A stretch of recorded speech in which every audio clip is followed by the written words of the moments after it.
Hi friends, good morning. Myself Mr. V.R. Sanaf, lecturer in Mechanical Department of KQAK Polytechnic, Nasik.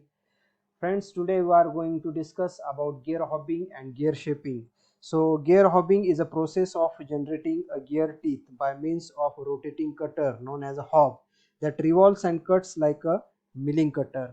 The hob is similar to worm equipped with a proper clearance for cutting action. So we will see in details with the help of the diagram in next slide. So in next slide, here the gear hobbing is a machining process in which gear teeth are progressively generated by a series of cut with a helical cutting tools. All motions in hobbing are rotary and the hob and the gear blank rotate continuously as in two gears meshing until all teeth are cut. For hobbing the spur gear, the hob and gear blank are connected by means of a proper change gear. The gear blank is first moved in towards the rotating hob until the proper depth is reached. As soon as the proper depth is reached, the hob cutter is fed across the face of the gear blank until the tooth is completely cut. So, during cutting operation, both gear blank as well as hob rotate simultaneously during the entire process. So, the as shown in figure, the hobbing process. In this process, the hob and gear blank are mounted on the shaft that are at right angle to each other. The hob axis may be either horizontal or vertical. For machining of spur gears, the hob must be tilted through its helix angle to result in the involute profile.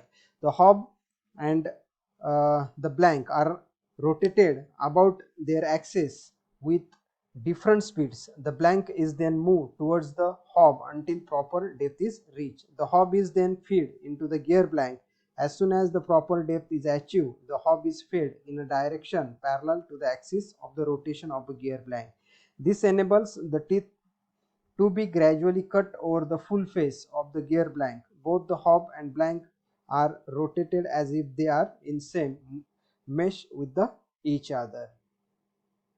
In next slide, there are some advantages and limitations or of gear hobbing.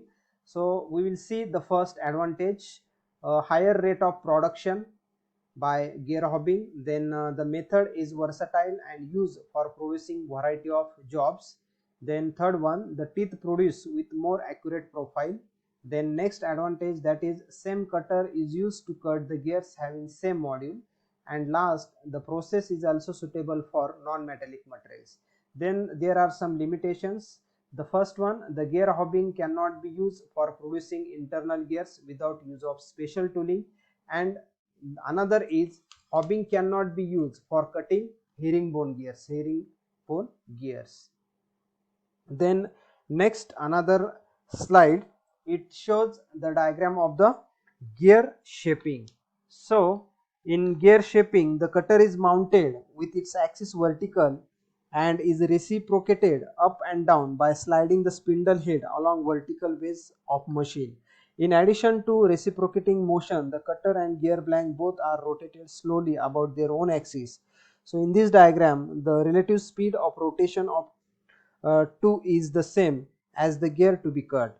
It is accomplished by providing a gear train between the cutter spindle and the work spindle. The cutter in its rotation generates the tooth profile on the gear blank. In this process, one rack or pinion cutter having given pitch can be used to cut any number of teeth on a gear blank with the same pitch. So in next slide we will see there are two types of the shaping, gear shaping, that is pinion cutter gear shaping process. So in this diagram or in this method, instead of rack cutter, a pinion cutter having a form similar to gear to be produced is used. The pinion cutter reciprocates along vertical plane. Gear blank is mounted on a vertical shaft and rotates very slowly. The depth of cut is given during the cutting stroke, that is downward stroke, and during return stroke the work is relieved and clear from cutter. During the process, the cutter is fed radially to the gear blank to obtain the required tooth depth, and the use of pinion makes the process continuous and rate of production is more. Then in next slide we will see the rack cutter gear shaping process. In this method, the cutter has a rack form for the gear to be generated. The gear blank is rotated slowly and uniformly about the vertical axis. The rack cutter reciprocates with the required cutting speed to remove the material from the gear blank. The cutter is radically fed to obtain the correct teeth depth by means of cam. The cutter removes the material only during cutting stroke and relieve during the return stroke. Hence, because of reciprocating motion of the cutter and angular relative motion of gear blank, the gear teeth is generated on the gear blank. The main limitation of this method is that once the full length of rack is utilized, the cutting operation is required to be stopped. In such case, the blank is indexed next and the cut started as usual.